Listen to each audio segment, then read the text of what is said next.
పోటీ చేసినటువంటి వ్యక్తి ఎవరైనా సరే బలమైనటువంటి కమ్మ సామాజిక వర్గానికి చెందినటువంటి వాళ్ళు, ఒక మాస్ లీడరు, ఒక బలమైనటువంటి నాయకుడు, యంగ్స్టర్ కావాలి ఇప్పుడు వైఎస్ఆర్సీపీకి. ఎందుకంటే యాక్టివ్గా అద్దంకిల రోల్ పాటించాలంటే ఖచ్చితంగా ఒక బలమైనటువంటి కమ్మ సామాజిక వర్గం అనేటువంటి యంగ్ స్టార్ కావాలి.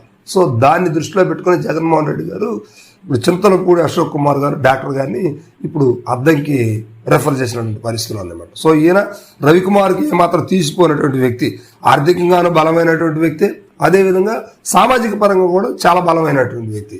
అందువల్ల ఏంటంటే అద్దంకి నియోజకవర్గంలో కమ్మ సామాజిక వర్గం ఓట్ బ్యాంక్ ఎక్కువ ఉంది కనుక ఖచ్చితంగా ఈయనైతే సరిపోతాడు అనేది వైఎస్ఆర్సీపీ ఆలోచిస్తుంది. అయితే యాక్టివిటీని బట్టే మనం ఏదో వచ్చాడు కదా అని ఎలక్షన్ చేయటం అంత ఈజీ అయితే కాదు. ఎందుకంటే అవతల ఉంది గొట్టిపాటి రవికుమార్, ఆయన ఏకదాటిగా 5 సార్లు గెలుస్తూ వచ్చారు.